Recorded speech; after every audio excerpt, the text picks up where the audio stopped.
ஆண்டவராகிய இயேசு கிறிஸ்துவின் இனிய நாமத்தினாலே உங்களை வாழ்த்துகிறேன். இந்த நாளிலும் இந்த தொலைக்காட்சி நிகழ்ச்சி மூலம் உங்களை சந்திக்கவும், ஆண்டவர் திருவார்த்தைகளை பகிர்ந்து கொள்ளவும் ஆண்டவர் கொடுத்த மேலான கிருபைக்காக ஆண்டவருக்கு நான் மகிமை செலுத்துகிறேன். கர்த்தர் நல்லவர். ஹல்லேலூயா.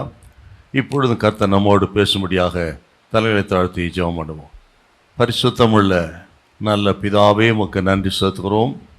எங்கள் ஆண்டவர் இயேசு கிறிஸ்துவின் நாமத்தில் ஜெபிக்கிறோம். கர்த்தாவே, இப்பொழுது எங்களோடு பேசுவீராக. பரிசுத்த ஆவியானவர் எங்களை ஆளுகை செய்யும்படியாக ஜெபிக்கிறோம். எல்லா தடைகள் விலகும்படி ஜெபிக்கிறேன். கேட்கிற பார்க்கிற ஒவ்வொரு தேவ பிள்ளைகளுக்கும் இந்த செய்தி பிரயோஜனமாக இருக்கும். அது விஷயம் கர்த்தாவே, இயேசு கிறிஸ்துவின் மூலம் நல்ல பிதாவே, ஆமேன். Price the Lord. இந்த நாள் தியானத்துக்கென்று யாக்கோபு நிருபம் 1 அதிகாரம் 8வது வசனத்தை வாசிக்க கேட்போம். யாக்கோபு 1:8. இருமனம் உள்ளவன் தன் வழிகளிலெல்லாம் நிலையற்றவனாயிருக்கிறான். இருமனம் உள்ளவன் தன் வழிகளெல்லாம் நிலையற்றவனாயிருக்கிறான் என்று யாக்கோபுங்க சொல்றார். இந்த டபுள் மைண்டட் பர்சனை குறித்து யாக்கோபு எச்சரித்து சொன்ன ஒரு வார்த்தை. இருமனம் உள்ளவன் தன் வழிகளிலெல்லாம் நிலையற்றவனாயிருக்கிறான். நிலையற்றவனாயிருக்கிறான், அன்ஸ்டேபிள், நிலையற்ற ஒரு மனிதனாக அவன் இருக்கிறான். அறிமுகமாக சில வார்த்தைகளை மனதில் வைக்கும்படி அன்பாக கேட்டுக்கொள்கிறேன். இந்த நிருபத்தை எழுதினவர் யாக்கோபு. இவர் யாருன்னு கேட்டீங்கன்னா, நமது ஆண்டவராகிய இயேசு கிறிஸ்துவின் சகோதரர். மார்க்கு சுவிசேஷம் 6 அதிகாரம் 3வது வசனத்தை கொஞ்சம் வாசிங்க. இவன் தச்சன் அல்லவா? மரியாளுடைய குமாரன் அல்லவா? யாக்கோபு, யோசே, யூதா, சீமோன் என்பவர்களுக்கு சகோதரன் அல்லவா? இவன் சகோதரர்களும் இங்கே நம்மிடத்தில் இருக்கிறார்கள் அல்லவா என்று சொல்லி, அப்போ இயேசு கிறிஸ்துவின் சகோதரர் யாக்கோபு. ஆண்டவராக இயேசு கிறிஸ்துவின் மரணத்துக்கு பிறகு ஆதி சபையில் இவர் தலைவராக இருந்தார். ஆதி சபை, எருசலேம் சபையினுடைய தலைவராக இருந்தாருங்க அவர். அதை குறித்து நீங்கள் அப்போஸ்தலர் 1:14, 12:17, 1 Corinthians 15:7 இந்த 3 வசனங்களை பார்த்தீங்கன்னா, அவர் ஆதி சபையின் தலைவராக யாக்கோபு இருந்தார்.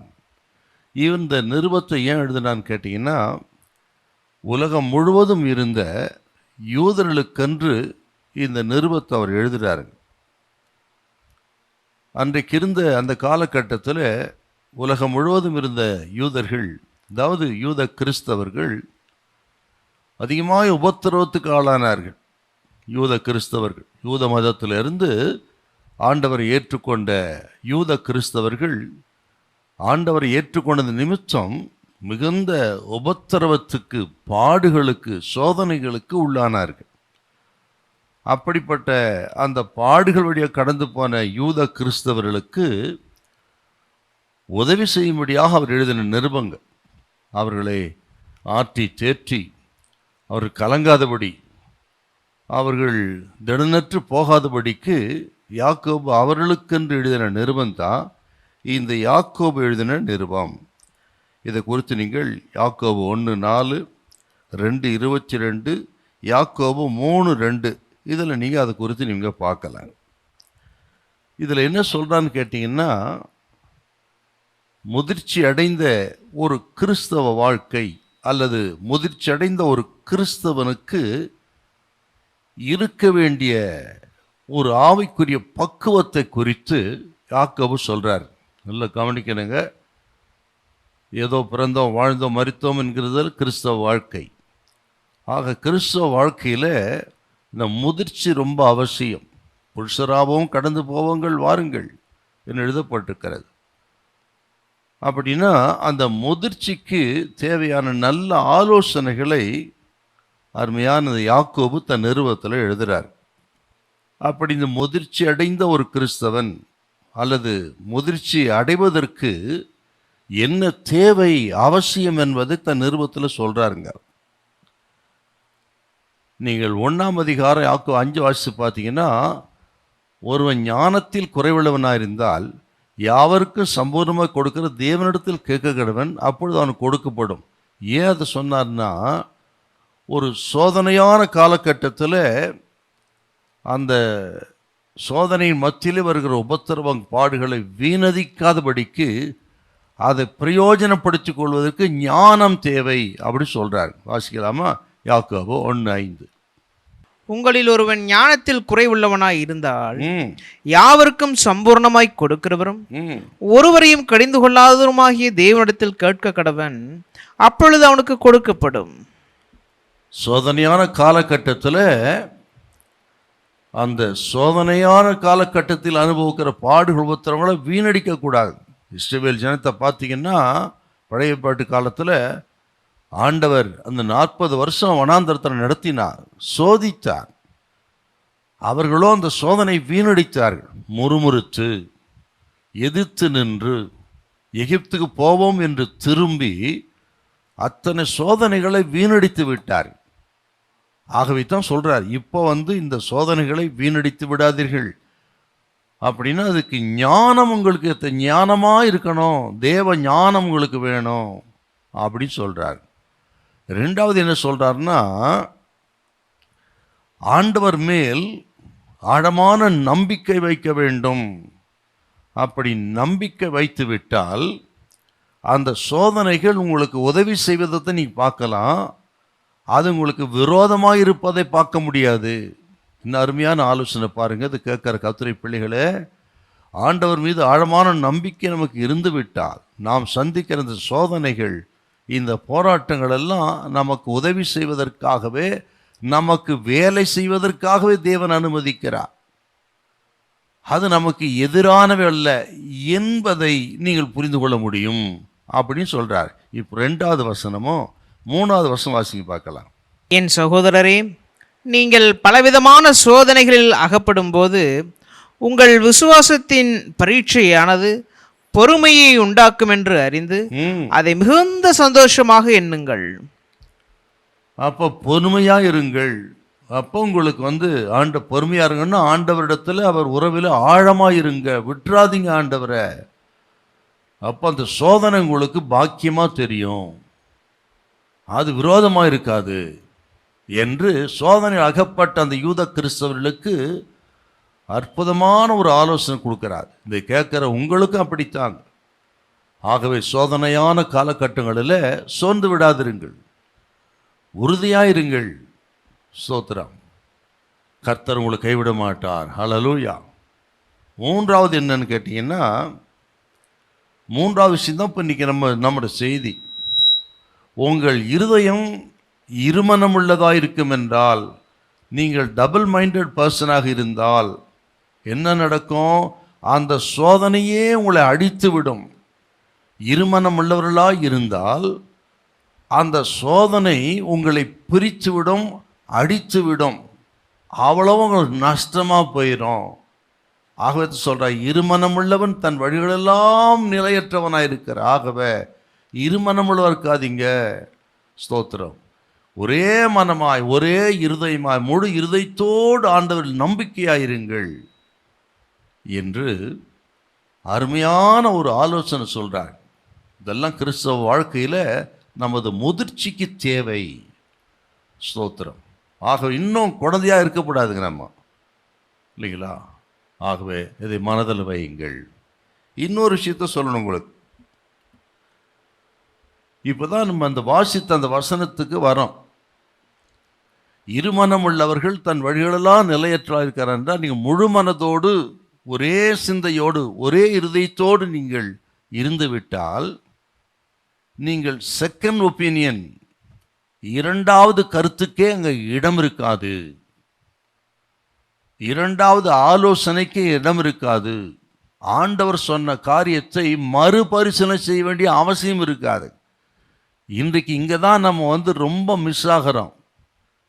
ஆண்டவர் சொன்ன வார்த்தை கேட்குறோம், நம்புகிறோம். ஆனால் சோதனை வரும்போது, பிரச்சனை வரும் பொழுது, ஸ்தோத்திரம், இதுவோ அதுவோ, இப்படி இருக்கலாமோ இருக்கக்கூடாதோ என்று ஆண்டவருடைய வார்த்தையை அவருடைய சித்தத்தை மறுபரிசீலனை செய்கிற நிலைமைக்கு தள்ளப்படுகிறோம். அங்கதான் ஆபத்து இருக்கு நமக்கு. அங்கதான் இந்த செகண்ட் ஒப்பீனியன், இரண்டாவது கருத்துக்கு இடம் உண்டாகுது. அங்கதான் அதுதான் வேண்டான்றாரு, அதுதான் ஆபத்துன்றாங்க. இருமனமுள்ளவன் தன் வழிகளெல்லாம் நிலையற்றவன் அப்படின்னா செகண்ட் ஒப்பீனியனுக்கு இடம் தராதீங்க இல்லைங்களா? செகண்ட் தாட்டுக்கு இடம் தராதீங்க. ஆண்டவர் சொன்னதை மறுபரிசீலனை பண்ணாதீங்க. ஸ்தோத்திரம். நீங்கள் நிற்கவே முடியாது, நிலையற்றவர்களா போயிருவீங்க என்று இங்க ரொம்ப ஆழமா பேசுற இந்த வார்த்தை நம்ம கவனிக்கணும். நம்ம இருமனம் உள்ளவன் தன் வழிகளெல்லாம் நிலையற்றவனாயிருக்கிறான். இன்றைக்கு அநேக கிறிஸ்தவர்கள் ஊழியர்கள் கூட இப்படித்தான் தவறி இருக்கிறார். தங்கள் விருப்பத்துக்காக, விருப்பம் நிறைவேறாதனால, தங்களுடைய விருப்பம், இச்சை, ஆசைக்காக ஆண்டவர் சொன்னதை மறுபரிசீலனை செய்கிற கிறிஸ்தவர்கள் ஊழியர்கள் இருக்கிறார். அப்போ தேவ சித்தம் அங்கே நடக்காம போயிடும். ஆகவே கவனமா இருங்க.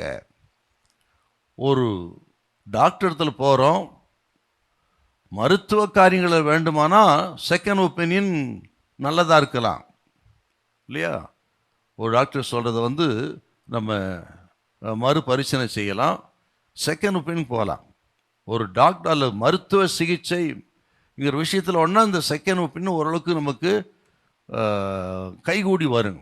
ஆனால் ஆவிக்குரிய விஷயத்தில், தேவ சித்தத்தில் இந்த செகண்ட் ஒப்பீனியனுக்கே இடம் கிடையாது, இரண்டாம் கருத்துக்கே இடம் கிடையாது. ஆண்டவர் சொன்னதை மறுபரிசீலனை செய்ய வேண்டும் என்ற இடத்துக்கே இடம் கிடையாதுங்க அங்க. ஆகவே இதுக்கு நல்ல மனசுல வைக்கணும். அருமையான கேட்டு ஸ்தோத்திரம். ஒன்றை நான் கேட்டேன் அதையே நாடு என்று பக்தன் சொன்னது போல முழு மனதோடு முழு இருதயத்தோடு அன்பு கூறுகள் என்று ஆண்டவர் சொன்னாரே, அதை போல கொஞ்சமும் தளராமல் ஸ்தோத்திரம், இதுவோ அதுவோ என்று சொல்லி நீங்கள் டபுள் மைண்டட் பர்சன் இல்லாம கர்த்தர் சொன்ன வார்த்தையின் மீது, தரிசனத்தின் மீது, தீர்க்க தரிசனத்தின் மீது உறுதியாயிருங்கள், அசையாதிருங்கள். உங்கள் காரியமெல்லாம் ஜெயமாயிருக்கும். தரிசனங்கள் குறித்த காலத்துக்கு வைக்கப்பட்டிருக்கிறது. தாமதித்தாலும் ஏற்ற காலத்தில் நிறைவேறும், ஏற்ற காலத்தில் நடக்கும். ஆகவே இருமனம் உள்ளவர்களா இல்லாம ஒரே மனதோடு முழு மனதோடு இருங்கள். கர்த்தர் உங்களை கைவிட மாட்டார். ஒரு விஷயத்த சொல்லி அடுத்த குறிப்பு கவனிக்கணுங்க. ஏன் அப்படி சொல்றேன்னா, நமது தேவன் யார்?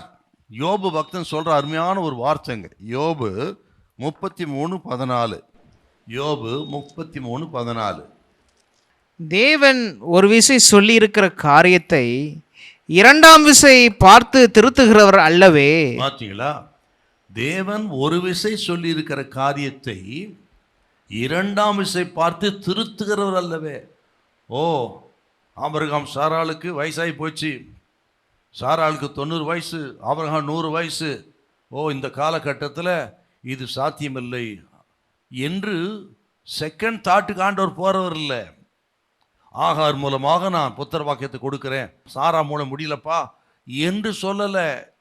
சாராள் மூலம் தான், சாராள் மூலம் தான் ஆண்டவர் பாருங்க 100வது வயதில் புத்திர வாக்கியத்தை கொடுத்து வார்த்தையை நிறைவேற்றினார். சாராள் ஆபிரகாமும் வாக்குதத்தம் பண்ணி உண்மையில் என்று நம்பி கர்ப்பந்தரிக்க பலன் அடைந்தார். அப்படி இருக்கு பாருங்க எபிரேயர் 11:12. ஆகவே இதெல்லாம் நமக்கு ஒரு திருஷ்டாந்தம். அப்ப இருமனம் உள்ளவனுடைய வாழ்க்கை நிலையற்ற ஒரு வாழ்க்கை என்பதை மனதில் வைத்து ஒரே மனம் உள்ளவர்களாக இருங்கள். ஆண்டவர் உங்களை கைவிட மாட்டார். இப்போ வேதத்திலிருந்து இருமனம் உள்ளவர்களாய் வாழ்ந்து அவர்கள் இருக்கிறதை எழுந்து போன 2 பேரை குறித்தும், ஒரே மனமாயிருந்து வெற்றி பெற்ற ஒருவரை குறித்தும் நம்ம சுருக்கமாக பார்ப்போம். கவனிங்க. நமது வாழ்க்கையோடு இசைந்த ஒரு செய்தி இது. கேளுங்கள். வாலிப பிள்ளைகளாக இருக்கட்டும், பெரியவர்களாக இருக்கட்டும், ஸ்தோத்திரம். ஆகவே கேளுங்க. நீங்கள் இருமனமுள்ளவா இருக்காதீங்க. ஆண்டவர் உங்களை ஆசீர்வதிக்க போகிறார். ஹல்லேலூயா, ஸ்தோத்திரம். முதலாவது 1 ராஜாக்கள் 13ஆம் அதிகாரம் 15 முதல் 24 வசனத்தில் ஒரு கீழ்ப்படியாத ஒரு தீர்க்கதரிசி குறித்து நம்ம பார்க்குறோங்க. அதை குறித்து சொல்கிறேன். பிறகு அதை மனதில் வைங்க. 1 ராஜாக்கள் 13, 15, 24 வசனத்தில் வாசித்தீங்கன்னா, ஒரு தீர்க்கதரிசி அவன் கர்த்தருக்கு கீழ்ப்படியாதவனாக இருந்து செத்தே போனானுங்க. இது சரித்திரம் என்னன்னு கேட்டிங்கன்னா, இஸ்ரவேல் ராஜ்யம் 2ஆக பிரிந்து விட்டது. சாலமோனுக்கு பிறகு ரெகபியாம் காலத்தில் ரெண்டாக பிரிந்தது. வடக்கு ராஜ்யம், தெற்கு ராஜ்யம்னு. வடக்கு ராஜ்யம் இஸ்ரவேல், தெற்கு ராஜ்யம் யூதா ராஜ்யம். வடக்கு ராஜ்யத்துக்கு முதல் ராஜா யெரொபெயாம். இந்த யெரொபெயாம் ஒரு பொல்லாத ராஜாவாக இருந்தான். அவன் செய்த அனைத்தும் விக்கிரக ஆராதனைக்காரன், பொல்லாத ஒரு ராஜா. ஆண்ட ஒரு காலகட்டத்தில் ஒரு தீர்க்கதரிசியை பெத்தேலுக்கு அனுப்புகிறாரு. பெத்தேலில் தான் இந்த யெரொபெயாம் விக்கிரக ஆராதனை செய்து தேவனுக்கு விரோதமாக கோபம் ஊட்டி கொண்டிருந்தான். அங்கே அனுப்பி ஆண்டவர் தமது வார்த்தையை சொல்றாருங்க. ஸ்தோத்திரா. அந்த வார்த்தையை அவன் யெரொபெயாமுக்கு சொன்னான். யெரொபெயாமே அப்படி சொல்லி அந்த பலிபீடத்தை பார்த்து கர்த்தர் சொன்ன வார்த்தை பேசுகிறான். பலிபீடமே, பலிபீடமே. ஸ்தோத்திரம். தாவீதின் வம்சத்தில் ஆண்டவர் யோசியாங்கிற ஒரு மனுஷனை எழுப்புவார். அவன் காலகட்டத்தில் இதே பலிபீடம், யெரொபெயாம் ராஜாவே நீ பலியிடுகிற இந்த பலிபீடத்தின் மீது, ஸ்தோத்திரம், அந்த நாட்களிலே ஆசாரிகளை பலியிடுவார்கள், மனுஷ எலும்புகளை பலியிடுவாங்க.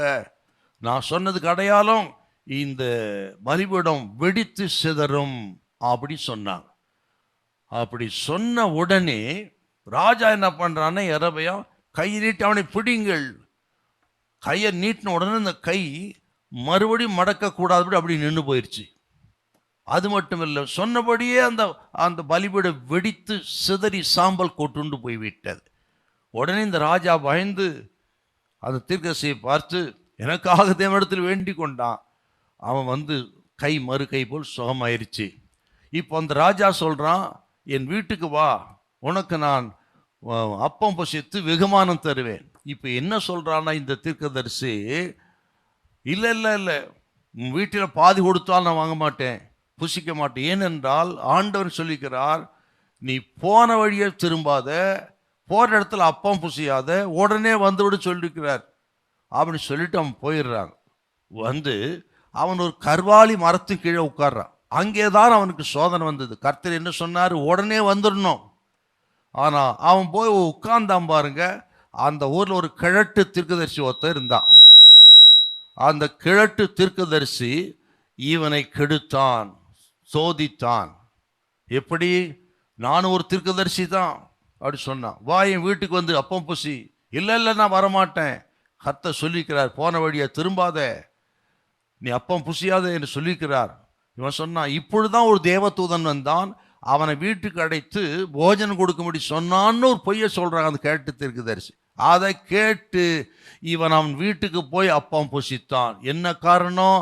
இவன் ஒரு செகண்ட் ஒப்பீனியனுக்கு ஆளாயிட்டான். ஒருவேளை இருக்குமோ, ஆண்டவர் சொல்லியிருப்பாரோ என்று ஒரு மறு பரிசீலனைக்கு போயிட்டாங்க. என்ன நடந்தது? சாப்பிட்டான். புறப்பட்டு போகும் பொழுது ஒரு சிங்கம் எதிர்பட்டு அவனை கொன்று போட்டது, செத்தே போனான். இந்த சரித்திரம் நான் சொன்னேன் பார்த்தீங்களா, 1 ராஜாக்கள் 13:15 24 வரலும் இந்த கிழட்டு தீர்க்கதரிசி குறித்தும் தீர்க்கதரிசி குறித்து இந்த அதிகாரம் முழுவதும் அப்படி தான் நான் சொன்ன சரித்திரம் தான். ஆனால் 15-24 ரொம்ப முக்கியங்க. இப்போ நம்ம கவனிக்க வேண்டிய ஒரு வார்த்தை வாசிக்கும்படி கேட்கிறேன். 13ஆம் அதிகாரத்தில் முதல்ல 8-9 வசனத்தை வாசிப்போம். நல்ல கவனிங்க. இந்த இருமனம் உள்ள எத்தனை ஆபத்துன்ற சொல்கிறேன் உங்களுக்கு. 13:8-9. தேவனுடைய மனுஷன் ராஜாவை நோக்கி நீர் எனக்கு உம்முடைய வீட்டில் பாதி கொடுத்தாலும் நாம் உம்மோட வருவதில்லை. இந்த ஸ்தலத்தில் அப்பம் புசிப்பதும் இல்லை, தண்ணீர் குடிப்பதும் இல்லை. ஏனென்றால் நீ அப்பம் புசியாமலும் தண்ணீர் குடியாமலும் போன வழியாய் திரும்பாமலும் இரு என்று கர்த்தர் தம்முடைய வார்த்தையால் எனக்கு கட்டளையிட்டிருக்கிறார் அப்படின்னு சொல்லிட்டாங்க. தைரியமா, ரொம்ப சந்தோஷமா இருக்குது கேட்கும் பொழுது. ஆனால் அப்படி சொல்லிட்டு வந்தவன் அவன் ஒரு கர்வாலி மரத்தின் கீழே உட்கார்ந்தான். ஏன் சார் உட்கார்ந்து? கர்த்தர் சொல்லியிருக்காரு உடனே வந்துரு. ஆனால் அவன் உட்கார்ந்தான். அங்கதாங்க பிரச்சனை, சோதனை வந்தது. வாசிக்கலாமா? 13-14 வாசிங்க. தேவனுடைய மனுஷனை தொடர்ந்து போய் ஒரு கர்வாலி மரத்தின் கீழ் உட்கார்ந்திருக்கிற அவனை கண்டு, யூதாவிலிருந்து வந்த தேவனுடைய மனுஷன் நீர்தானா என்று அவனை கேட்டதற்கு அந்த கிழட்டு தீர்க்கதரிசி ஆமான்னு சொன்னான். அங்கதான் போய் சொல்றாங்க, தூதன் ஒருவன் வந்தான், உனக்கு போஜனம் கொடுக்கும்படி சொன்னான். அந்த இடத்துல தான் இந்த தீர்க்கதரிசி தவறு செய்தான். ஒருவேளை இருக்குமோ, இருக்கலாம் என்று ஒரு செகண்ட் ஒப்பீனியனுக்கு போயிட்டாங்க. ஆண்டவர் வார்த்தையை மறு பரிசீலனை செய்கிற நிலைமைக்கு போயிட்டாங்க. பார்த்தீங்களா? அவன் முடிவு துக்கமாய் போய்விட்டது. நம்ம என்னைக்கு ஆண்டவருடைய வார்த்தையை இப்படி மறுபடியும் பரிசீலனை பண்ணணும்னு நினைக்கிறோமோ அங்கதாங்க சோதனைக்காரன் வருவான். இந்த கிழட்டு தீர்க்கதரிசி வந்த மாதிரி அங்கே தான் சாத்தான் தன் ஆட்களை அனுப்புவா. சாத்தான் வருவா, சோதித்து பாவம் செய்வதற்கு இடம் அங்கே தான் உண்டாகும். ஆகவே ஆண்டவர் சொன்ன வார்த்தையை சந்தேகப்படாதீங்க. ஆண்டவர் சொன்ன வார்த்தையின் மீது செகண்ட் ஒப்பீனியன் வைக்காதீங்க. ஆண்டவர் சொன்ன வார்த்தை தான். வானமும் பூமி ஒடிந்து போன், என் வார்த்தைகளோ ஒடிந்து போகாது. ஆகவே தான் யோபு 33 வாசி கேட்ட ஒரு தரம் அவர் சொன்ன வார்த்தையை அவர் மறுபடியும் பார்த்து திருத்துகிறவர் அல்ல. என்னால் முடியாது, இந்த காலத்துக்கு ஏற்றது போல சூழ்நிலை ஏற்ற இதை செய்கிறேன், ஒரு நாளும் கர்த்தர் சொல்ல மாட்டாருங்க. என்னானாலும் சரி சொன்னபடியே கர்த்தர் செய்வார். ஆகவே ஆண்டோடைய வார்த்தை சந்தேகித்து கர்வாலி மரத்துக்கு உட்கார்ந்தான். பார்த்தீங்களா? சோதனை விழுந்தே போனான் பாருங்க. எத்தனை துக்கமான விஷயம். அவனுடைய கீழ்ப்படியாமை, அவனுடைய கர்த்தருடைய வார்த்தையை மறுபரிசீலனை செய்யணும்னு நினைச்சது அவனை உயிரையே வாங்கிவிட்டது. ஆகவே இது ஒரு நுணுக்கமான இடம். நான் சொல்றது உங்களுக்கு, இதை கேட்குற அருமையான சகோதரன் சகோதரிய, இப்படி இழந்திருக்கலாம், நீங்க நிறைய நஷ்டப்பட்டிருக்கலாம். ஸ்தோத்திரம். கவனிங்க, இதற்கு மேலாக கவனமா இருக்கணும். அதுதான் நம்ம சொல்ல வேண்டிய விஷயம். இந்த தீர்க்கதரிசியை பார்த்தீங்கன்னா, ஆண்டவர் அனுப்பின பெத்தேலுக்கு வந்தானே இந்த தீர்க்கதரிசி யாருன்னு பார்த்தீங்கன்னா, உண்மையில அவன் நல்ல தீர்க்கதரிசிங்க. சில வார்த்தையை சொல்றேங்க பாருங்க. நீங்கள் அவனை பார்த்தீங்கன்னா 13:1 வாசிங்களே. 1 ராஜாக்கள் 13:1. யெரொபெயாம் தூபம் காட்ட பலிபீடத்தண்டையிலே நிற்கையிலே, இதோ தேவனுடைய மனுஷன் ஒருவன் கர்த்தருடைய வார்த்தையின்படியே யூதாவிலிருந்து பெத்தேலுக்கு வந்து. இவனை பாருங்க, இவன் ஒரு தேவனுடைய மனுஷன்.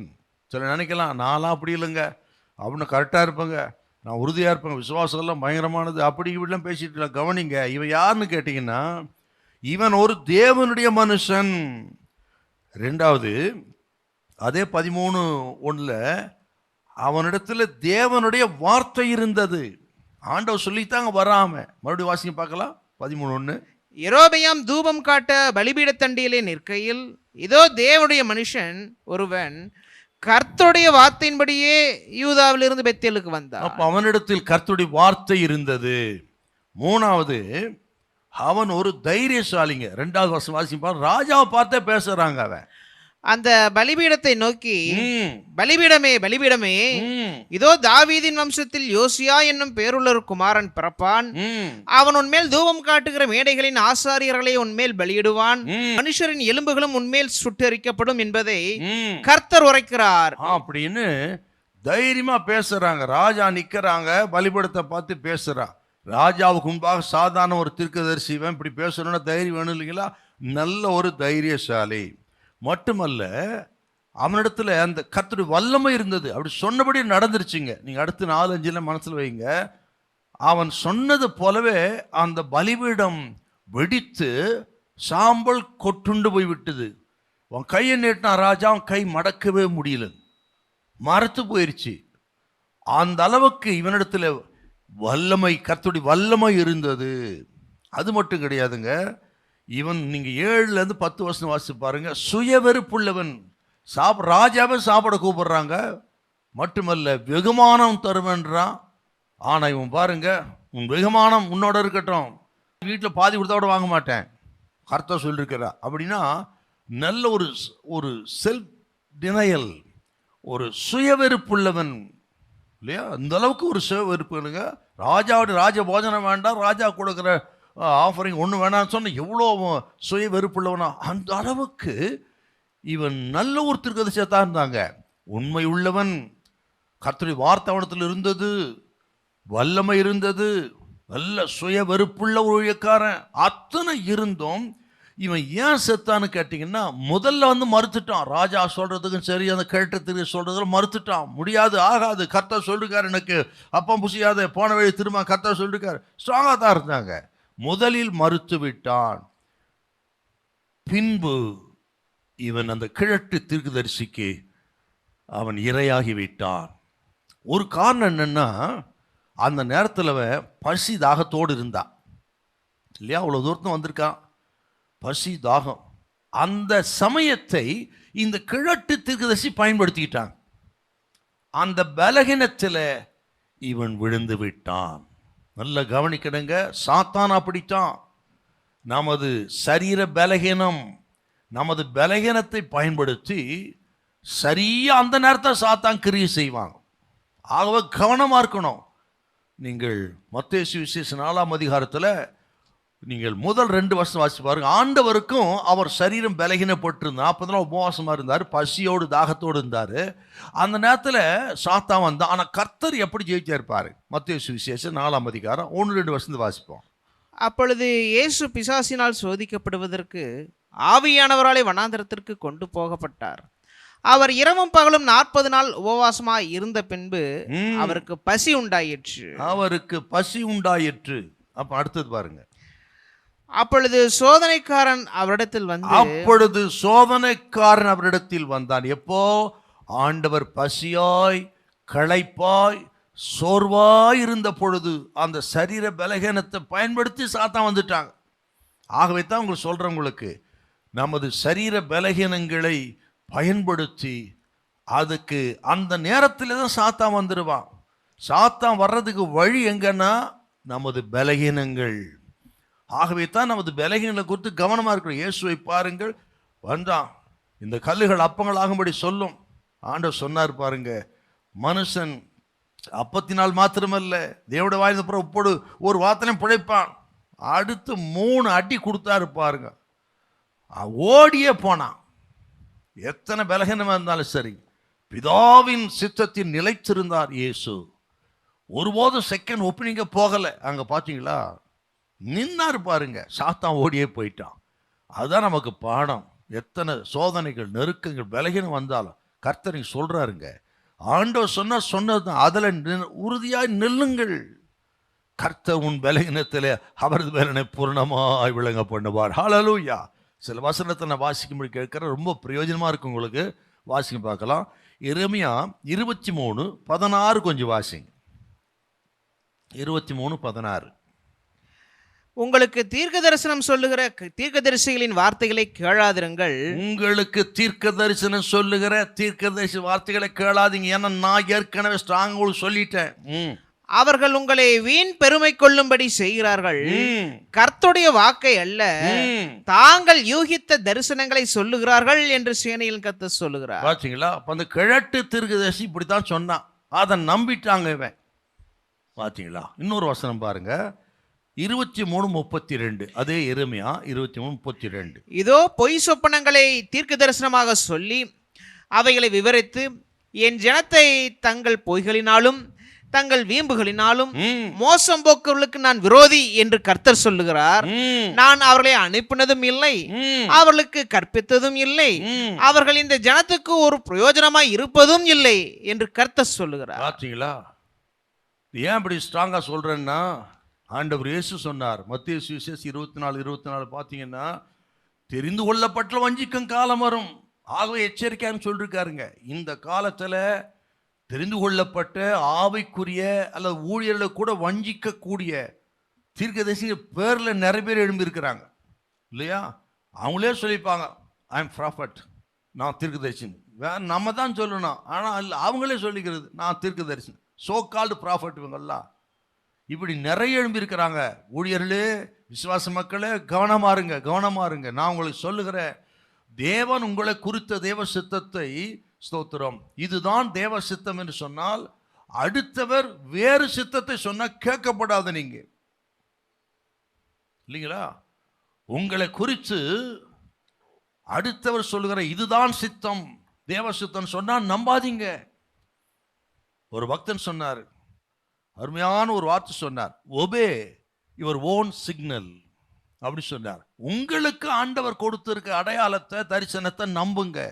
கர்த்தர் சொன்ன தேவசித்தத்தில் இருந்து விலகாதிருங்க. யார் வந்தாலும் இதுதான் தேவசித்தம் சொன்னா நம்பாதீங்க. இன்னும் அருமையான ஒரு ஆலோசனை அதெல்லாம் நமக்கு கவனிக்கணும். அப்போஸ் 26:19 பவுலடிகள் நின்னார் பாருங்க ஒரு தேவ சித்தத்துல. அருமையான வார்த்தைங்க அது. 26:19. ஆகையால் அகரிப்பா ராஜாவே, நான் அந்த பரம தரிசனத்திற்கு கீழ்ப்படியாதவனாய் இருக்கவில்லை. அந்த பரம தரிசனத்துக்கு எது? அப்போஸ்தலர் 9:15 சொன்ன பார்த்து, என் நிமித்தம் எவ்வளவாய் பாடுபட வேண்டும் என்று நான் அவன் சொல்றேன், அவனை தெரிந்து கொண்ட பாத்திரம் சொன்னார் பார்த்தீங்களா? அந்த பரம தரிசனம். எத்தனையோ சோதனை வருது, நெருக்கம், போராட்டங்கள், பிரச்சனைகள், செகண்ட் ஒப்பீனியனுக்கு போகலுங்க பவுல். அந்த பரம தரிசனத்துக்கு நான் கீழ்ப்படியாதவன் இருக்கவில்லை. கடைசி வரையிலும் பவுல் நின்னாருங்க. ஆகவே தான் அவருடைய ஊழியம் வெற்றி உள்ள ஊழியமாய் நல்ல போராட்டத்தை போராடினேன், ஓட்டத்தை முடித்தேன், விசுவாசத்தை காத்துக்கொண்டேன்னு முடிச்சாருங்க. ஆகவே தான் கர்த்தருடைய தரிசனங்கள், திட்டங்கள், தேவ சித்தத்தால் உறுதியாயிருங்க. ஒருபோதும் கர்த்தர் தவறு செய்து விட்டார் நினைக்காதீங்க. ஒரு குடும்ப வாழ்க்கை நினைக்கப்பட்டிருக்கலாம், நீங்க ஏராளமான போராட்டங்கள் சந்தித்து கொண்டிருக்கலாம்.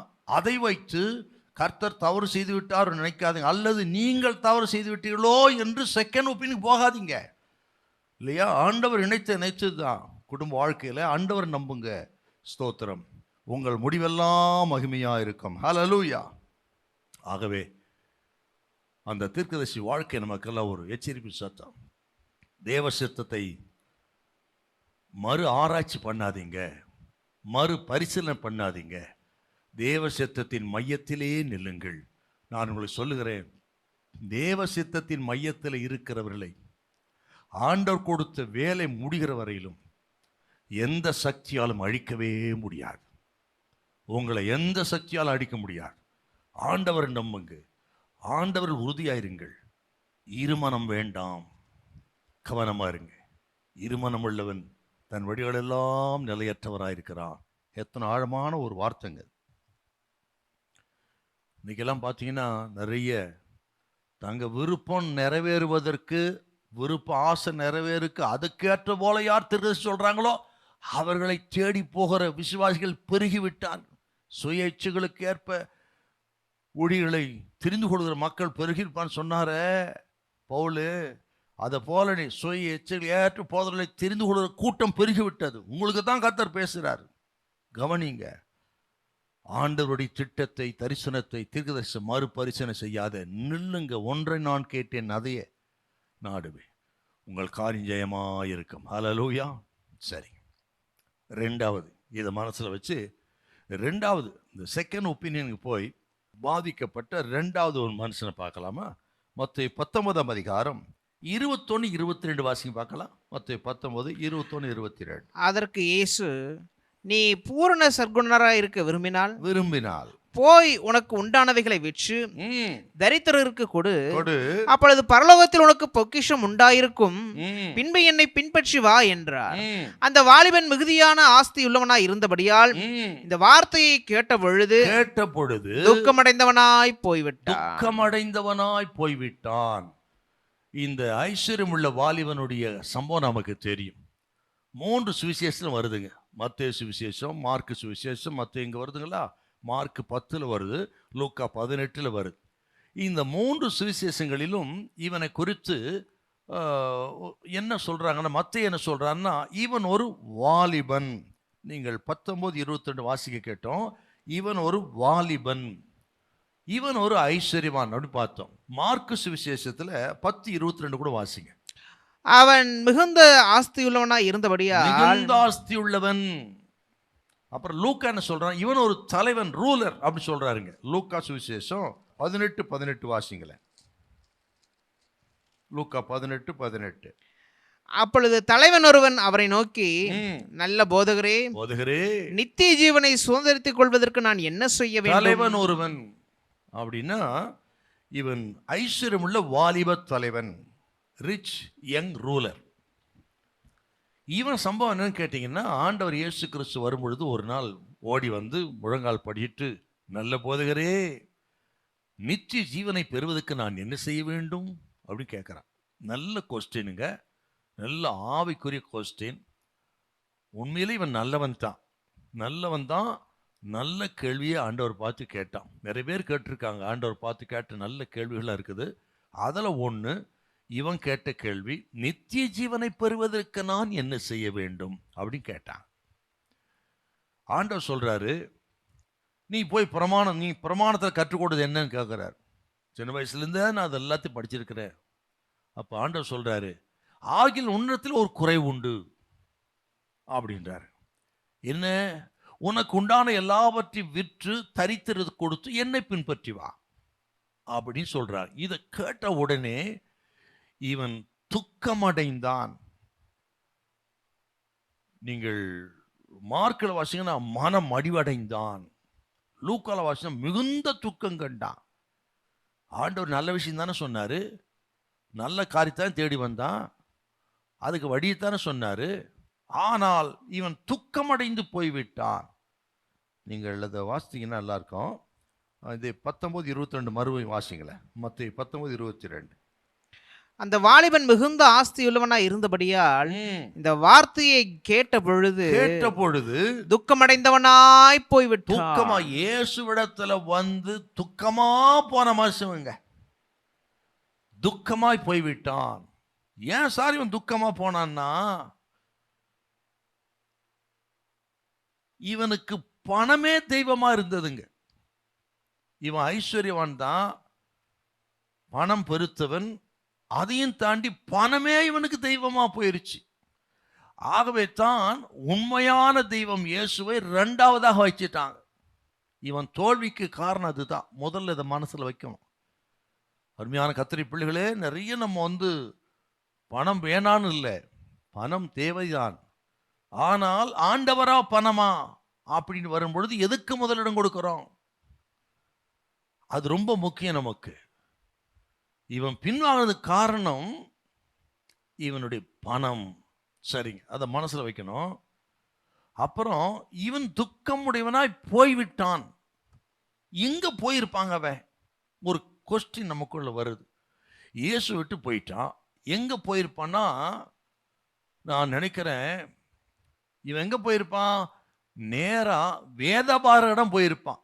ஏன்னா அவர்கள் தான் அந்த நாளில் வேதத்தை நன்றாய் கற்றவர்கள். நல்லா கற்று இப்படிப்பட்ட கேள்விகளுக்கு பதில் சொல்லக்கூடியவர்கள் வேதபாரகர்கள். அங்க போயிருப்பாங்க அவன். ஆனால் சனகரிம் சங்கம் இல்லைங்களா, அந்த காலத்தில் சனகரி சங்கத்தில் சதிசேயர் பரிசேயர் எல்லாமே வேதத்தை நல்லா கற்று தேர்ந்தவர்கள். அங்க போய் கேட்டிருப்பான், நித்திய ஜீவனை பேருக்கு என்ன செய்யணும், அவங்க என்ன சொல்லிப்பாங்கன்னு நினைக்கிறீங்க? நான் இயேசு இடத்துல போனேன், விற்று தரித்தது கொடுத்து விட்டு என் பின்பற்றி வான்னு சொன்னாரு, நான் வந்துட்டேன் அப்படின்னு என்ன சொல்லியிருப்பான்? அவங்க நல்ல காரியம் சொல்லியிருப்பானா? எல்லாம் நேர்மாறாகத்தான் சொல்லியிருப்பானுங்க. நித்திய ஜீவனுக்கு வழி அவர்களுக்கு என்ன சொல்லியிருப்பாங்க?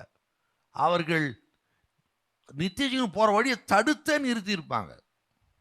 நான் இப்படி யோசித்தேன், ஒருவேளை அந்த நாட்களில் கமாலியல் என்கிற ஒரு பரிசேயன் இருந்தான், எல்லாராலும் மதிக்கப்பட்டவன்.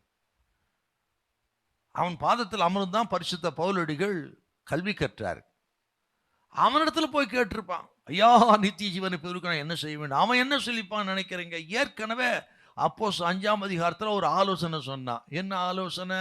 அதை வாசித்து பாருங்க நீங்க. ஸ்தோத்திரம்.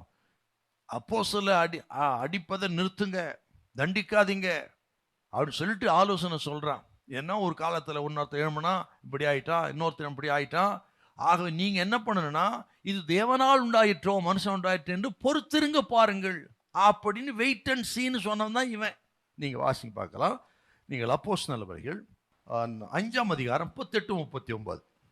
இப்பொழுது நான் உங்களுக்கு சொல்லுகிறது என்னவென்றால், இந்த மனுஷருக்கு ஒன்றும் செய்யாமல் இவர்களை விட்டுவிடுங்கள். இந்த யோசனையும் இந்த கிரியையும் மனுஷரால் உண்டாயிருந்ததானால் ஒளிந்து போகும், தேவனால் உண்டாயிருந்ததேயானால் அதை ஒழித்துவிட உங்களால் கூடாது. தேவனோட போர் செய்கிறவர்களாய் காணப்படாதபடிக்கு பாருங்கள் என்றான். அப்ப இவன் சொன்ன ஆலோசனை வெயிட் அண்ட் சி. இவனுக்கு அதான் சொல்லிருப்பான், நித்திய ஜீவனுக்கு வழி சொல்லிருப்பான்னு நினைக்கிறீங்களா? இல்ல இல்ல இல்ல இல்ல, ஒழுங்கா சொல்லணும் இல்ல, வெயிட் அண்ட் சி.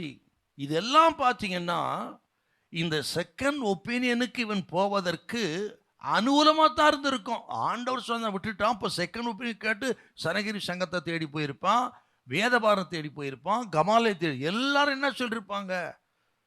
நிச்சயமாக தடை போட்டிருப்பாங்க, அல்லது இவனை குழப்பி இருப்பாங்க, சரியான பதில் சொல்லியிருக்க மாட்டாங்க. குறைந்தபட்சம் வெயிட் அண்ட் சீன் தான். அதுக்குள்ள இவன் இருக்கிறதெல்லாம் போய் அவன் அங்க விட்டு இன்னும் துக்கமா தான் போயிருப்பாங்க. பார்த்தீங்களா? இந்த மனுஷன் சிறு வயது முதற்கொண்டு பிரமாணத்தை கடைபிடித்தவன். நல்ல கேள்வியோட தான் இயேசுவத்துல வந்தான். நோக்கம் நல்லது, அவன் வாழ்க்கை நன்றாக இருந்தது.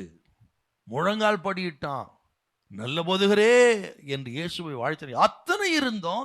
இந்த செகண்ட் ஒப்பீனியன், பணம் தான் அவனுக்கு தெய்வமானதுனால இவன் ஆசை விருப்பம்லாம் ரெண்டாவது ஆலோசனைக்கு போயிருச்சுங்க. அதான் முதல்ல சொன்னேன், பணத்துடைய ஆபத்து என்னன்னு சொல்லி. ஆக பண ஆசை அல்லது ஒரு மனுஷன் மேல் இருக்கிற ஆசை விருப்பம், அல்லது உங்க இருதயத்தில் ஒரு திட்டம் தான் செய்யணும்னு சொல்லி நீங்க உறுதியா இருப்பீங்க. அப்படிப்பட்டவர்கள் செகண்ட் ஒப்பீனியன் தான் போவீங்க. அதுதான் ஆபத்து. அதான் யாக்கோபு முதல்ல சொல்லிட்டு, ஆண்டவரத்துல முழு மனசோடு இருங்கப்பா, முழு நம்பிக்கையோடு இருங்கள் முதல்ல ஆலோசனை சொல்றாரு. அருமையான கர்த்தருடைய பிள்ளைகளே, கவனிங்கள். இந்த ஐஸ்வர்யமுள்ள வாலிபனுடைய காரியம் நமக்கெல்லாம் ஒரு எச்சரிப்பின் சத்தங்க. ஒரு பக்தன் சொன்னார், இப்படி யுத்தத்துல ஈடுபட்டவனுக்கு வெற்றியா தோல்வியா ரெண்டுல இதுதான் ஒண்ணுதான். அங்கெல்லாம் செகண்ட் ஒப்பீனியன் இடம் கிடையாது இல்லைங்களா? தோத்தா தோல்வி தான், வெற்றினா வெற்றி தான். வெற்றியா இருக்கலாம், தோல்வியா இருக்கலாம், இப்படி அப்படிலாம் கிடையாதுங்க அங்க. அப்படித்தான் ஆவிக்குரிய காரியங்களிலும் தேவ சித்தத்தை அறிகிற அறிவிலும் இரண்டாவது ஆலோசனைக்கு இடமே கிடையாது. தேவ சித்தம்னா தேவ சித்தம் தான். ஆகவே தேவ சித்தத்தில் உறுதியாயிருங்கள். அவத்தான் முதல்ல சொன்ன, தேவ சித்தத்தை குறித்து, கர்த்தர் கொடுத்த தரிசனம், தீர்க்க தரிசனத்தை குறித்து, கர்த்தருடைய வார்த்தை குறித்து மறுபரிசனையே செய்யாதிருங்கள். செகண்ட் தாட்டுக்கே இடம் கொடுக்காதீங்க. தேவ சித்தத்தில் உறுதியாய் நிறுத்துங்கள். இப்போ நம்ம ஆண்டவர் சொன்ன வார்த்தைய ஏன் மறுபரிசனை பண்றோம்னா, நமக்கு விருப்பம் இருக்குது சில விஷயத்துல. அந்த விருப்பத்தை நிறைவேற்றுவதற்கு நிறைய சாக்கு போக்கெல்லாம் சொல்லுவோம் நம்ம. அதுல ஒண்ணுதாங்க இது. இதை கேட்கிற கர்த்தருடைய பிள்ளைகளே, நல்லா கவனிங்க கவனிங்க. ஸ்தோத்திரம். சில வாலிப பிள்ளைகளை நல்லா கவனிக்கணும்.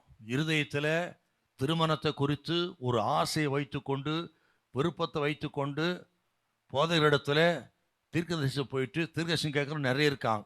ஆனால் இருதயத்தில் ஒரு ஆசை இருக்கும், அதை தான் நிறைவேற்ற எண்ணம் இருக்கும். ஆனால் போய் கேட்கறது, நாம் விருப்பத்துக்கு ஏற்றது போல் யாரும் சொல்றாங்களா?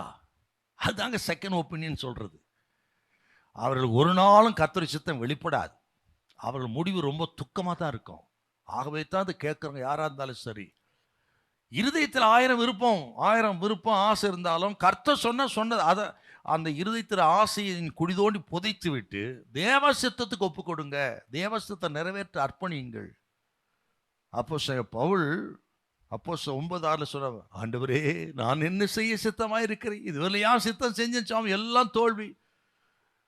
நான் பக்தி வைராக்கியம் உள்ளவனா இருந்தேன், சபையை துன்பப்படுத்தினேன், எவரையும் அது இது எல்லாம் சொல்றாருங்க. சொல்லிட்டு அதெல்லாம் ஏன் சித்தம் சாமி, இப்பதான் உங்க சித்தத்தை நான் அறிகிறேன். ஆகவே நான் என்ன செய்ய சித்தமா இருக்கிறேன். அதில் நின்னாருங்க அவரு. பார்த்தீங்களா? ஓ, இத்தனை பெரிய வெற்றி. ஆகவே சொல்றேன், உங்களுக்குன்னு ஒரு விருப்பம் சித்தத்தை வைத்துக்கொண்டு அது நிறைவேறுவதற்கு ஜெபம் பண்றது, அப்புறம் அடுத்தவங்க தேடி போறது ஆபத்து. ஒரு வசனத்தை வாசிப்போம், உங்களுக்கு இதை கேட்குறவங்களுக்கு கவனிக்கணும். வாசிக்க பார்க்கலாம். சங்கீதம் 106:15 கொஞ்சம் வாசிங்க. 106:15. அப்பொழுது அவர்கள் கேட்டதை அவர்களுக்கு கொடுத்தார், அவர்கள் ஆத்துமாக்களிலோ இளைப்பை அனுப்பினார். பாத்தீங்களா? கேட்டதை கொடுத்தாராம், ஆத்துமாக்களிலோ இளைப்பை அனுப்பினார். அப்படின்னா இது எங்க வருதுன்னு என்ன, 11ஆம் அதிகாரத்துல 33-34 வசனத்தை ரெஃபரன்ஸா வச்சுக்கிடுங்க. இறைச்சி கேட்குறாங்க. ஆண்டவர் கொடுத்த அப்பத்தை புசித்தது திருப்தியா இல்லாம எங்களுக்கு இறைச்சி விடாப்படியா கேட்குறாங்க. ஆண்டவர் கொடுத்துட்டாரு, பின்னாடிய இளைப்பை அனுப்பினார், அநேகர் செத்தார்கள். பார்த்தீங்களா? ஆகவே தேவ சமூகத்தில் நீங்க இதுதான் தேவ சித்தம்னு தெரிந்த பிறகும் உங்க விருப்பத்தை நிறைவேற்றுவதற்கு நீங்கள் விடாப்புடியா ஜெபம் பண்ணீங்கன்னா கர்த்தர் கொடுப்பாரு. அது உங்களுக்கு ஆசீர்வாதமா இருக்காது. அதுதான் இந்த வசனம். அருமையான கர்த்தருடைய பிள்ளைகளே, மனசுல வைக்கணும். 1000 விருப்ப ஆசை இருக்கலாம், ஆனா தேவ சித்தம் என்ன? அதுக்கு ஒப்பு கொடுங்க, கீழ்ப்படிங்க. அது 1000 கஷ்ட நஷ்டமா இருந்தாலும் சரி, ஏற்றுக்கொள்ளுங்க. உங்க வாழ்க்கை இன்பமா இருக்கும், மகிழ்ச்சியா இருக்கும். மற்றபடி மறுபரிசீலனை என்கிறது உங்களுக்கு ஆபத்தை கொண்டு வரும். நீ வேதத்துல பாத்தீங்கன்னா எனக்கு ரொம்ப பிடிச்ச ஒரு கேரக்டருங்க சகேயு கேரக்டர். சகேயு ஒரு பணக்காரங்க, அவன் ஒரு ஐஸ்வர்யவான். பாண்டு சொல்ற, சகேவே இறங்கி வா, வீட்டுக்கு வரணும். இறங்கி வந்துட்டான். வந்த பொழுது அவன் பண்ற அறிக்கையை பாருங்க, சூப்பரா இருக்குங்க. லூக்கா 19:8 கொஞ்சம் வாசிங்க. சகேயு நின்று கர்த்தரை நோக்கி, ஆண்டவரே, என் ஆஸ்திகளில் பாதியை ஏழைகளுக்கு கொடுக்கிறேன். நான் ஒருவனிடத்தில் எதையாயிலும் அநியாயமாய் வாங்கினது உண்டானால் நாளத்தனையாய் திரும்ப செலுத்துகிறேன் என்றான். என்ன பாருங்க அறிக்கை. ஆண்டவரோடு நடக்கிறான், உறுத்தப்படுறான், பாவ அறிக்கை பண்றான். ஆண்டவரே, என் ஆஸ்திகளில் பாதி ஏழைக்கு கொடுக்கிறேன். அநியாயமாய் வாங்கினது உண்டானால் 4 மடங்கு திரும்ப. அவன் வாங்கினதெல்லாம் அநியாயம் தாங்க. 4 மடங்கு எல்லாம் காலி. அவன் வீட்டுக்கு வந்து அப்படி எடுத்து கொடுத்துட்டான். ஆண்டவர் சொல்றார், இன்றைக்கு இந்த வீட்டுக்கு ரட்சிப்பு வந்தது.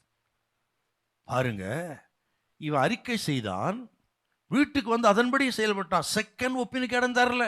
ஐயோ, அப்படி சொல்லிட்டோமே, பிள்ளைங்களுக்கு என்ன பண்றது, எதிர்காலத்து என்ன பண்றது, அந்த தேவை இருக்கு, இந்த தேவை இருக்கு, என்ன பண்றது, இப்படியெல்லாம் சொல்லிட்டோம். ஆகவே கொஞ்சம் குறைச்சிக்கிடலாம் என்று எண்ணம் அவனுக்கு வரல. அவதான் சொல்றாய், அவனுக்கு இன்றைக்கு இந்த வீட்டுக்கு ரட்சிப்பு வந்தது. என்ன அறிக்கை இட்டானோ அதுல உறுதியா இருந்தாங்க பாரு. செகண்ட் ஒப்பீனுக்கு இடம் இல்லைங்க. ஆனா அனனியா சப்பீரால பாருங்க, அப்போ சஞ்சில பாக்குறமே, அவர்கள் நிலத்தை விற்றார்கள். ஆனால் விற்கிற வரலாம் தேவ சுத்தம். விற்று கொண்டு வந்து கொடுக்கும் பொழுது அங்க டபுள் மைண்டடா போயிட்டாங்க. இவ்வளவும் கொடுக்கணுமா, கொஞ்சம் நமக்கு வச்சுக்கிட்டா என்ன என்று அவர்கள் அந்த 2ஆம் கருத்துக்கு இடத்துக்கு போயிட்டு இடம் கொடுத்துட்டாங்க. ஆகவே தான் அவர்கள் செத்தார்கள். பாத்தீங்களா, நிலத்தை விற்பதற்கு விசுவாசம் இருந்தது, ஆனால் கொடுப்பதுக்கு விசுவாசம் இல்லை. அங்கதான் டபுள் மைண்டட் பர்சனா போயிட்டான். ஆகவே இதெல்லாம் நமக்கு நல்ல ஆலோசனை. சகவே பெரிய பணக்காரன், சொன்னபடி இருந்தான் பாருங்க. ஆக இன்றைக்கு அருமையான கர்த்தருடைய பிள்ளைகளே, பண விஷயத்திலும் சரி, கர்த்தர் சொன்னபடி செய்யுங்க. அங்க இருமனம் இருக்கக்கூடாது. ஆண் பெண் உறவுகள், வாலிப பிள்ளை நல்லா கவனிக்கணும். இது வேண்டாம் இந்த உறவு அப்படின்னு விட்டுடணும். இந்த சகவாசம் வேண்டான்னு விட்டுடணும். இந்த நபரோடு பேசாத, உன் ஆத்மா கெட்டு போயிடும் அப்படின்னா விட்டுடணும். இந்த பாவத்தை விட்டுடு என்று சொன்னா விட்டுடணும். அங்கெல்லாம் செகண்ட் இடம் தரக்கூடாது. இப்படி இருக்கலாமா, அப்படி இருக்கலாமா, இப்படி இருக்கலாம், அப்படி இருக்கலாம். ஆக இந்த திருகசி போவோம், அந்த திருகசி போவோம், பாஸ்ட் சொல்றது சரியில்லை, ஆகவே அங்கே போவோம்.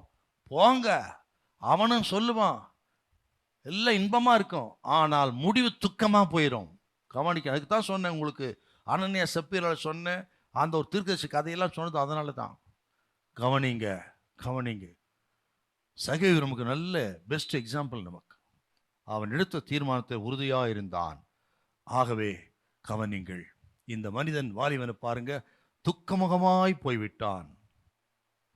நான் யோசிச்சு பார்த்தேன், ஐயோ, நித்திய ஜீவனை கேட்டு நல்ல ஒரு நோக்கத்தில் வந்தவன் ரட்சிப்பை பெறாமலே போய்விட்டானே இல்லையா? ரட்சிப்பின் அதிபதியாக இயேசுவை பின்பற்றி இருந்தா எல்லாவற்றையும் விலையேறப்பட்ட ஐஸ்வர்ய ரட்சிப்பு, நித்திய ஜீவன், அதையே இழந்துட்டானே. அவன் மரிக்கும் பொழுது பணக்காரர்கள் மறிச்ச அந்த கல்லறையிலே அவனும் ஒருத்தனா மறிச்சிட்டான். மறிச்சு பணக்காரர்கள் இருந்த இடத்துக்கு அவனும் போயிட்டான், கல்லறையில். ஆகவே இது கேட்குறவங்க எல்லாம் கவனிங்க. அப்பா சொன்ன வார்த்தையை சொல்லி அடுத்த குறிப்பும் வாசிக்கணும். ஆண்டவர் சொன்னார், மத்தேயு சுவிசேஷம் 6:24. இதை கேட்குற ஊழியக்காரர்களாக இருக்கலாம், விசுவாசிகளாக இருக்கலாம். ஸோ அதை கொஞ்சம் உரசி பார்க்கணும், நீ எப்படி ஸ்ட்ராங்காக இருக்கிறீங்கன்னு. மத்தேயு 6:24. 2 எஜமான்களுக்கு ஊழியம் செய்ய ஒருவனாலும் கூடாது. 2 எஜமான்களுக்கு ஊழியம் செய்ய ஒருவனாலும் கூடாது. ஒருவனை பகைத்து மற்றவனை சிநேகிப்பான், ஒருவனை பகைத்து மற்றவனை சிநேகிப்பான், அல்லது ஒருவனை பற்றிக் கொண்டு மற்றவனை அசட்டை பண்ணுவான். தேவனுக்கும் உலக பொருளுக்கும் ஊழியம் செய்ய உங்களால் கூடாது. அதான் சொன்னேன், டபுள் மைண்டட் பர்சன். தேவனா உலகமா, தேவனுடைய காரியமா உலக பொருளா? ஆகவே தேவனை சார்ந்து கொள்ளுங்கள், ஆண்டவரை நம்புங்க. ஸ்தோத்திரம். இருமனம் உள்ளவன் தன் வழிகளெல்லாம் நிலையற்றவனாக இருக்கிறான். ஸ்தோத்திரம். இப்போ 3வது ஒரு இடத்தை காட்டுறங்க. அதான் ரொம்ப நமக்கு தேவையான விஷயம். 2 சாமுவேல் 23ஆம் அதிகாரம் 14 17 வசனத்தை கொஞ்சம் வாசிங்க. 2 சாமுவேல் 23 14 முதல் 17 வசனம். தாவீது அரணான ஒரு இடத்தில் இருந்தான். அப்பொழுது பெலிஸ்தரின் தானியம் பெத்லெகேமிலே இருந்தது. தாவீது பெத்லெகேமின் ஒளிமுக வாசலில் இருக்கிற கிணற்றின் தண்ணீரின் மேல் ஆவல் கொண்டு, என் தாகத்திற்கு கொஞ்சம் தண்ணீர் கொண்டு வருகிறவன் யார் என்றான். அப்பொழுது இந்த 3 பராக்கிரமசாலிகளும் பெலிஸ்தரின் பாளையத்திலே துணிந்து புகுந்து போய் பெத்லெகேமின் ஒளிமுக வாசலில் இருக்கிற கிணற்றிலே தண்ணீர் மொண்டு தாவீதினிடத்தில் கொண்டு வந்தார்கள். ஆனாலும் அவன் அதை குடிக்க மனதில்லாமல் அதை கர்த்தருக்கென்று ஊற்றி போட்டு, கர்த்தாவே, தங்கள் பிராணனை எண்ணாமல் போய் வந்த அந்த மனுஷன் இரத்தத்தை குடிக்கும் இந்த செயல் எனக்கு தூரமா இருப்பதாக என்று சொல்லி போதும். இது ஒரு அருமையான ஒரு நிகழ்ச்சி தாவீதின் நாட்கள் நடந்தது. தாவீது ராஜா தன்னுடைய அரசாட்சியை தன் குமாரன் அப்சலோம் கடத்தை விட்டுட்டு அவர் வனாந்தர மார்க்கம் வந்துட்டாரு. பழையபடி சவுல் துரத்தின பொழுது போய் தங்கினார ஒரு அதுல்லாமல் ஒரு குகை, அந்த குகையில மறுபடியும் போய் அங்கே இருக்கிறார். அப்பொழுது அவருக்கு பெத்லெகேம் அந்த பட்டணத்து ஒளிமுக வாசல்ல ஒரு கிணறு இருக்குது. அந்த கிணற்று தண்ணீர் மேல் அவருக்கு ஆசை. அவர் இருக்கிற இடத்துக்கும் அந்த இடத்துக்கு கிட்டத்தட்ட 12 மைல் தூரங்க, 15 கிலோமீட்டர் வச்சுக்கோங்க. அவ்வளோ தூரத்துக்கு அந்த கிணறும் பெத்லெகேமும் பெலிஸ்தர்கள் வசம் இருக்கிறது. அவர்கள் அந்த கிணத்தை சுற்றிலும் பெத்லெகேம் சுற்றிலும் அவர்கள் பாளையம் இறங்கி இருக்கிறாங்க. இப்போ தாவீதுக்கு ஆசை அந்த பெத்லெகேம் தண்ணீர் மேல். சின்ன வயசுலேருந்தே அதை குடிச்சு அவருக்கு பழக்கம். இப்போ வனாந்தரத்தில் இருக்கிறாருங்க, தண்ணீர் தாகம், மழை கிடையாதுங்க. ஆகவே அவருக்கு அந்த பெத்லெகேம் தண்ணீர் மேல் ஆசை. நம்ம சிறு வயசுல விளையாடினது, போன வந்தது, சாப்பிட்டதெல்லாம் மறுபடியும் வயசான காலகட்டத்தில் அது ஞாபகத்துக்கு வரும், ஆசையாக இருக்கும். பார்த்தீங்களா? அதை போல் அந்த பெத்லெகேம் அந்த கிணற்று தண்ணீர் மேல் ஆசை வைத்து, நீங்கள் போய் அந்த தண்ணீரை கொண்டு வாருங்கள் என்று கட்டளையிடவில்லை. அவருக்கு இந்த 3 பராக்கிரமசாலிகள் ராஜா கட்டளை கொடுக்கல. ஆனால் ஒரு ஆசை என்ன? பெத்லெகேம் கிணற்றின் தண்ணீர் மேல் ஆசையா இருக்கு ராஜாவுக்கு. அது எப்படியாகிலும் நம்ம கொண்டு வந்து ராஜாவுடைய ஆசையை நிறைவேற்றணும்னு சொல்லி இந்த 3 பராக்கிரமசாலிகளும் அந்த எதிரிகள் இருந்த அந்த பாளையத்தை துணிந்து போய், இப்படி துணிந்து போனாங்களோ என்ன தெரியல, துணிந்து போய் அந்த தடைகளெல்லாம் உடைத்து எருசலேம் கிணற்றின் தண்ணீரை கொண்டு வந்து ராஜா கையில் கொடுக்குறாங்க. அதை வாங்கின ராஜா துக்கப்பட்டார். இந்த மனிதர் ரத்தத்தை குடிக்கிற செயல் இது அப்படி ஊச்சிட்டார். நான் யோசித்து பார்த்தேன், ஒரு ராஜாவுடைய ஆசை விருப்பத்தை நிறைவேற்றுவதற்கு இந்த பராக்கிரமசாலிகள் துணிந்தார்கள், உயிரையே பணம் வைத்தார்கள். அப்படின்னா நமது ராஜாதிராஜ ஆண்டவர் இயேசு கிறிஸ்து அவருடைய ஆசை, அவருடைய விருப்பம், அவருடைய ஸ்தோத்திரம், எண்ணங்கள், சித்தம் இதெல்லாம் நிறைவேற்றுவதற்கு இப்படிப்பட்ட வைராக்கியமுள்ள பராக்கிரமசாலிகளா நாம் ஏன் இருக்கக்கூடாதுன்னு நினைச்சங்க. நான் அதை தியானம் பண்ணும் பொழுது என் ஆவில அனல் கொண்டது போல் ஆகிவிட்டது. இப்படிப்பட்ட அந்த பராக்கிரமசாலிகளுக்கு ராஜாவின் ஆசை நிறைவேற்ற வேண்டும் என்கிற ஒரு ஆசை, ஒரு தீராத வாஞ்சி இருந்தது. அதை போல ஒரு விருப்பம், இயேசு ராஜாவுடைய விருப்பத்தை நிறைவேற்றணும். இந்த கடைசி நாட்களில் ஒரு நெருப்பை போல இருதயத்தை எரிந்து கொண்டிருக்கணும். ஆண்டவருக்கு நான் எதையாவது செய்யணுமே, அதை செய்யணும், இது செய்யணும், பரிசுத்தமாக வாடணும், ஜெபம் பண்ணணும், ஆத்மகள் ஆதாயம் பண்ணணும், எதையாகிலும் செய்யணுமே என்று அப்படி ஒரு ஆசை நெருப்பை போல எரிஞ்சுக்கிட்டு இருக்கணுங்க. அந்த பராக்கிரமசாலிகளுக்கு பாருங்க, கட்டளே போடல ராஜா. ஆனாலும் ராஜாவின் ஆசையை நிறைவேற்றுவதற்கு எவ்வளவாய் தங்களை பணயம் வைத்தார்கள். இதை கேட்கிற அருமையான கத்திரி பிள்ளைகளே, இதெல்லாம் நமக்கு பிரயோஜனமானவைகள். வாலிப சகோதர சகோதரியே, கர்த்தர் கேட்கிறார், இயேசு ராஜாவோட விருப்பத்தை நிறைவேற்றுவதற்கு நம்ம என்ன செய்யறோம், என்ன செஞ்சிருக்கிறோம்? ஒருவேளை அந்த விருப்பத்தை நிறைவேற்றக்கூடிய ஆசை நம்ம உள்ளத்துல ஒரு அக்கினி போல் இருந்து கொண்டிருக்குதா? அதாக இருக்கான்னு பார்க்கணுங்க. ஆகவே இதை கேட்கிற கத்திரி பிள்ளைகளே, நமது ஆண்டவர் இயேசு கிறிஸ்துடைய அவருடைய ஆசை விருப்பங்களை நிறைவேற்றுவதற்கு, அவரை பிரியப்படுத்துவதற்கு ஸ்தோத்திரம், நீங்கள் முழு மனதோடு செயல்படுங்க. இருமனமுள்ள இருக்காதீங்க. செகண்ட் ஒப்பீனியன் வேண்டாம். மறு பரிசீலனை செய்ய வேண்டாம். அந்த ஆசை விருப்பத்தில் நிலைச்சிருங்கள். ஆண்டவருக்கு அந்த எதையாகிலும் செய்ய ஒப்பு கொடுங்கள். பக்தன் தாவீது சொன்ன ஒரு வார்த்தை வாசிக்கிறேன் பாருங்க. சங்கீதம் 40:8 கொஞ்சம் வாசிங்க பார்க்கலாம். 40:8. என் தேவனே, உமக்கு பிரியமானதை செய்ய விரும்புகிறேன், உமது நியாயப்பிரமாணம் என் உள்ளத்திற்குள் இருக்கிறது என்று சொன்னேன். உமக்கு பிரியமானதை செய்யவே நான் விரும்புகிறேன். என்ன அருமையான ஒரு தாட்டு பாருங்க, ஆசை விருப்பம் பாருங்க. அந்த பராக்கிரமசாலிகளைப் போல், பரிசுத்த பவுலடிகளைப் போல் உமக்கு பிரியமானதையே செய்ய நான் நாடுகிறேன். ஆண்டவர் இயேசுவை பாருங்கள், ஒரு இடத்துல கூட செகண்ட் ஒப்பீனியனுக்கோ செகண்ட் தாட்டுக்கோ போகலைங்க. குறிப்பான சில இடத்துல சொல்கிறேன் உங்களுக்கு, 2 வசனத்தை வாசிட்டு அதை சொல்கிறேன் உங்களுக்கு. சங்கீதம் 22:14 கொஞ்சம் வாசிங்களேன். 22:14. தண்ணீரை போல ஊற்றுண்டேன், என் எலும்புகளெல்லாம் கட்டுவிட்டது, என் இருதயம் மெழுகு போல் ஆகி என் குடல்களின் நடுவே உருகிற்று. இப்படி நடந்தாலும் சிலுவை காட்சி சொல்றாருங்க. ஆண்டவர் இயேசு ஒருபோதும் சிலுவையிலிருந்து இறங்கி வரவில்லை. நீங்கள் ஏசாயா 53:12 இதெல்லாம் வாசித்து பாருங்க. எபேசியர் 5:2 இதெல்லாம் வாசித்து பாருங்க. ஆண்டவர் சிலுவைக்கு போனாரே, அந்த சிலுவை திட்டத்தை விட்டு இறங்கி வரலங்க. செகண்ட் ஒப்பீனியங்க போகலைங்க. பிதாவின் திட்டம் சிலுவைக்கு போக வேண்டும். ஒரு இடத்துல பார்த்தீங்கன்னா மத்தேயு 16ஆம் அதிகாரத்தில் நான் சிலுவைக்கு போகணும், எருசலேம் போகணும், அங்கே கொல்லப்படணும் ஆண்டவர் சொல்லுவார். உடனே பேதுரு சொல்வார், இது உமக்கு நேரிடக்கூடாது, கடிந்து கொள்வார். கர்த்தர் சொல்லி, எனக்கு பின்னாலே போ, அப்பால பின்னாலே போ சாத்தானே. பார்த்தீங்களா? ஒரு இடத்துல லூக்கா 13ஆம் அதிகாரத்தில் பாருங்க, அங்கே அநேகர் வந்து இயேசுவே ஏரோது உம்மை கொலை செய்ய வைத்தெடுக்கிறான் அப்படின்னு சொல்லுவான். ஆண்டவர் என்ன சொன்னார் பாருங்க, ஒருவேளை அப்படி இருக்குமோ? இல்லை இல்லை இல்லை, அதெல்லாம் செகண்ட் தாட் ஆண்டுக்கு வரல. ஸ்தோத்திரம். இன்றைக்கு நாளைக்கு நான் நடமாட வேண்டும், எருசலேமுக்கு வேறிய எந்த தீர்க்கதரிசியும் கொலைப்படுவது இல்லை என்பதை அந்த நரிக்கு போய் சொல்லு. செகண்ட் தாட்டுக்கு இடம் இல்லைங்க. ஏன் அவ்வளோ தூரம்? ஸ்தோத்திரம். கெத்செமனே தோட்டத்துக்கு வந்துட்டாருங்க, கைது செய்ய வந்துட்டாங்க, கைது செய்ய போகிறாங்க.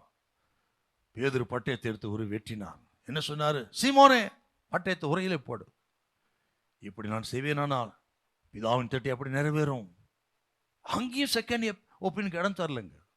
சிலுவையில் வந்து தொங்குறார். என்ன சொல்றாங்க? நீ தேவனுடைய குமாரனானால் சிலுவை வந்து இறங்கி வா. இறங்கி வந்தாரா? இல்லை. மற்ற லட்சித்தான் தன்னைத்தான் ரட்சித்துக் கொள்ள திராணியற்றவன். ஆமா, அப்படிதான் பாரு என்ன பண்றேன் சொன்னாரா? இல்லை. தேவாலயத்தை இடித்து 3 நாளுக்கு கட்டுகிறனே, உன்னையே ரட்சித்துக்கொள். அங்கேயும் பாருங்க, என்னத்தான் சொன்னாலும் சரி, ஆண்டவர் பிதாவின் சித்தத்தை மறு பரிசீலனை செய்யவில்லை. பிதாவின் சித்தத்துக்கு விரோதமாக செகண்ட் தாட்டுக்கு ஆண்டவர் போகல.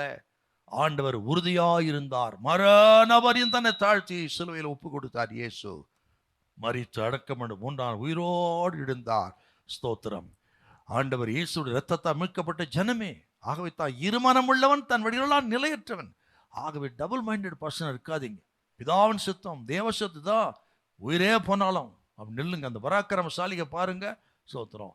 நின்னாங்க பாருங்க. அவங்க என்ன யோசனை பண்ணிப்பாங்க?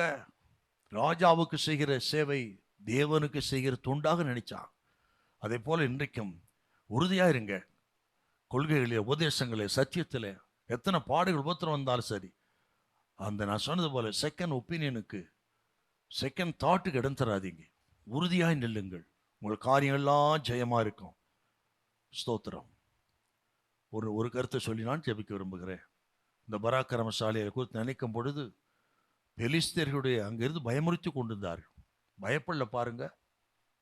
அதே போல் சாத்தான் பயமுறுத்துவானமே, நமக்கு விரோதமாக செயல்படும். பயப்படாதிருங்க. சாசுக்கு எதிர்த்து நில்லுங்கள், அப்பொழுது உங்களை விட்டு ஓடிப்பாவான் என்று உறுதியாக நில்லுங்கள். விசுவாசத்தில் நில்லுங்க. முழு மனதோடு இருங்க. ஆண்டவரை நம்புங்க. ஆண்டவரை சார்ந்து கொள்ளுங்க. சொத்து எந்த விஷயத்தில் பரிசுத்தமோ ஜெப வாழ்க்கையோ ஊழியமோ செகண்ட் தாட்டுக்கு இடம் தராதீங்க. உறுதியாருங்கள். உங்கள் காரியம் எல்லாம் ஜெயமா இருக்கும். முடிவு மகிமையா இருக்கும். கர்த்தர் உங்களை ஆசீர்வதிப்பார். ஹல்லேலூயா. Praise the Lord. நான் விசுவாசிக்கிறேன் இந்த இருமனம் உள்ளவன் நிலையற்றவன் என்ற வார்த்தை உங்களுக்கு ரொம்ப பிரயோஜனமா இருக்கும்னு சொல்லி. ஆகவே இதெல்லாம் மறக்காதீங்க. கர்த்தர் உங்களை ஆசீர்வதிப்பார். பயப்படாதிருங்கள். ஹல்லேலூயா. ஓகே. God bless you.